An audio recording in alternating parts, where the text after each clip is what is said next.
Senta que lá vem Diz, história, cara, das vozes que o mercado ouve.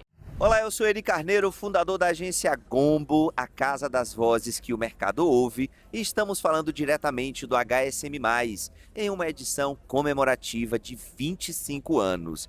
E aqui, neste momento, eu vou entrevistar Marília Fiuza, que acabou de sair do palco aqui do HSM, e eu vou deixar ela contar um pouquinho aí o que foi que ela fez lá no palco. Marília, seja bem-vindo à Casa das Obrigada, Vozes que o Eri. mercado ouve. E conta pra gente o que é que você acabou de falar no palco. Então, Eri, a minha fala foi sobre os custos do ego nas organizações. Então, eu trouxe fundamentações de pesquisas e, através da minha experiência como coach para executivos, a fundamentação de o quanto o ego de fato custa para as organizações, porque existem pesquisas que já trazem um número preciso para isso, que é um número que corresponde a 6 a 15% da receita anual.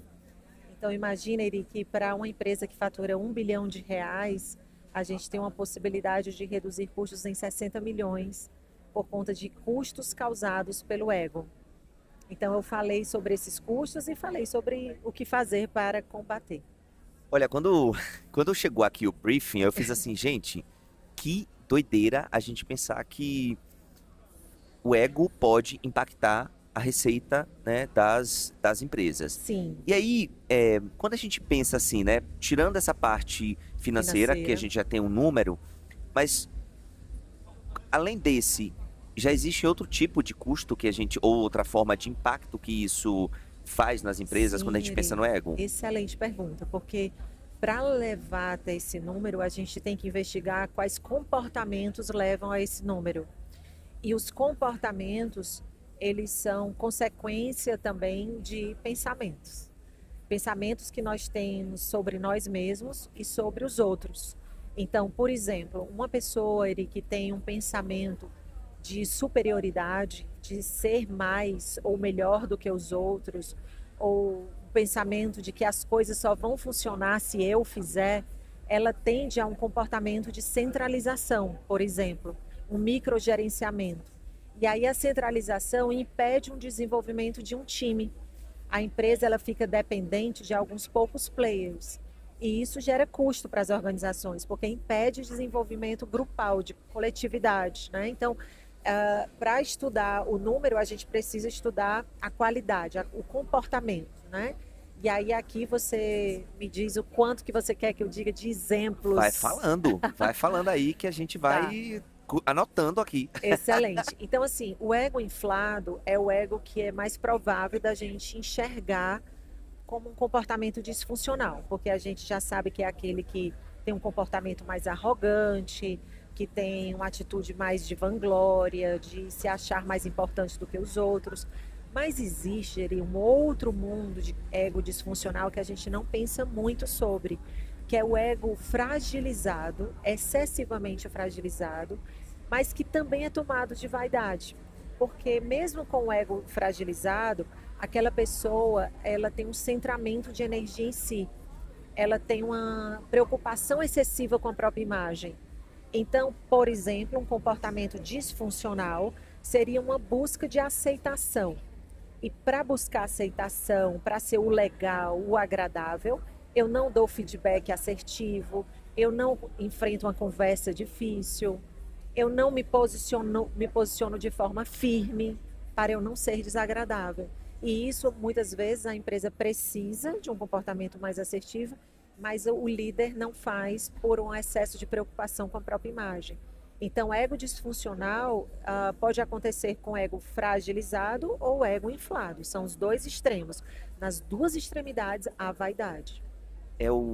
Você foi falando aqui, eu fui pensando que é quase um custo oculto que o ego, da forma quando a gente fala das duas maneiras que você mandou, é o ou fragilizado ou inflado, que acaba se tornando um custo oculto. Exatamente. E no fim das contas, e pelo que eu entendi aqui da nossa conversa, ele acomete mais a liderança do que, vamos dizer assim, outros níveis Sim. dentro da empresa. Como é que esse fenômeno, se a gente pudesse posicioná-lo onde ele é mais frequente, até porque enquanto ser humano todo mundo tem ego, Mas onde é que de fato a gente tem mais problemas? Seria de fato quando a gente pensa na liderança ou nos liderados? Liderança. E quanto mais alta a gestão, maior probabilidade de ego disfuncional, né?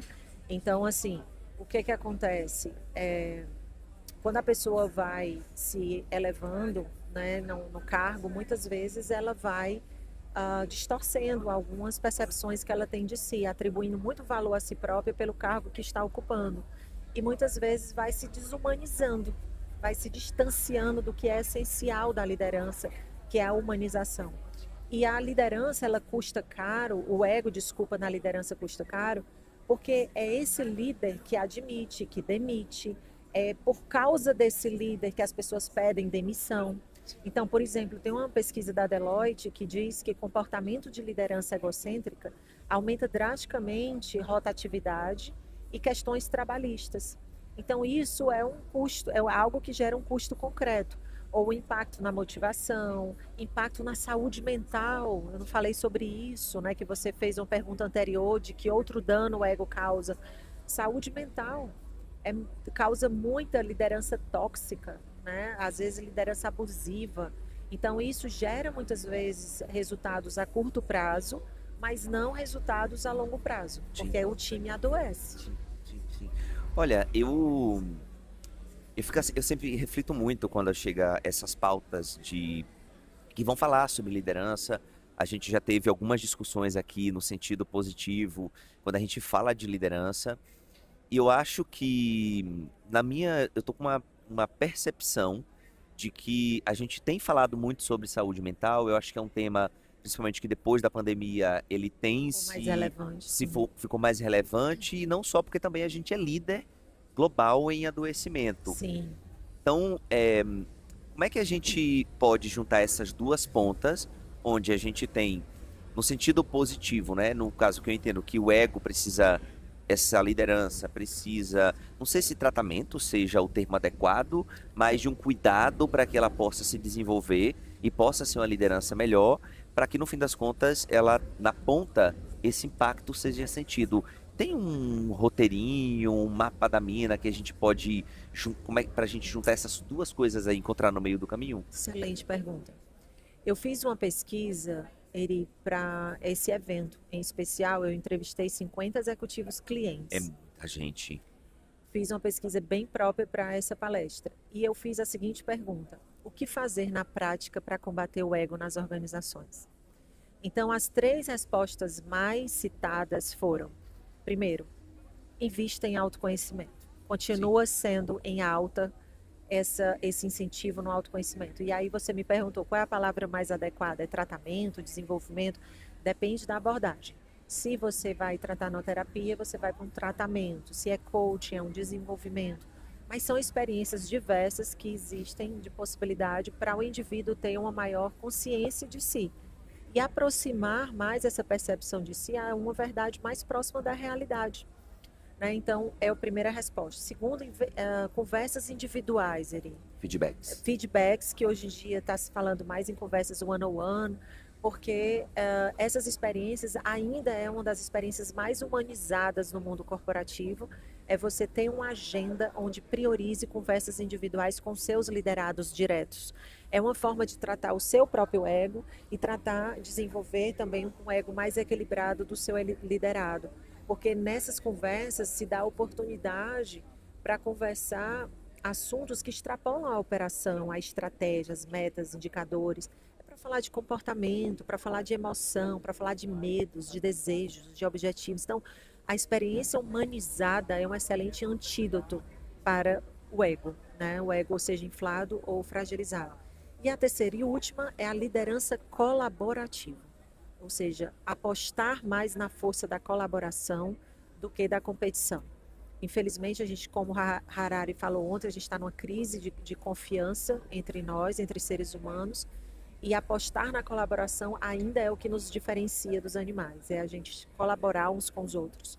Então, a vantagem colaborativa é um termo da vez, né? Que apesar de ter sido citada desde 1994, mas agora é que a gente está se atentando para isso, que as empresas não devem ter só uma vantagem competitiva, mas sim uma vantagem colaborativa.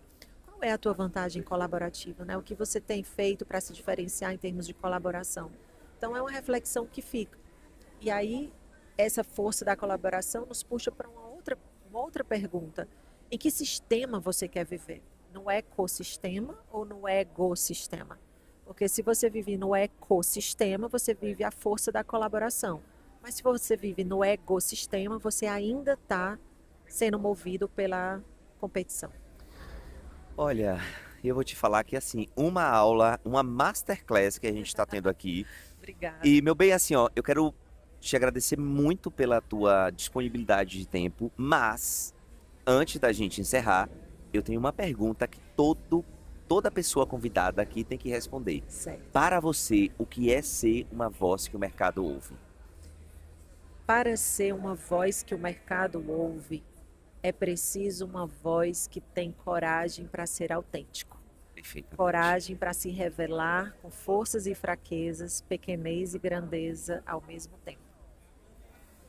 Olha, muito obrigado pela sua presença, muito obrigado a você que nos assistiu aqui, a você, meu, muito obrigado. E conta Eu com que a gente agradeço o sempre, convite. que, nossa, foi maravilhoso. Conte sempre comigo. Muito obrigada. E onde é que as pessoas te acham? Fala aí, ó, para aquela câmera. Marília.fiuza é o meu Instagram, também estou no LinkedIn, Marília Fiuza. Por esses dois canais você me acha com certeza. Ou YouTube, Marília Fiuza. Gente, obrigado e até o nosso próximo episódio. Das vozes que o mercado ouve.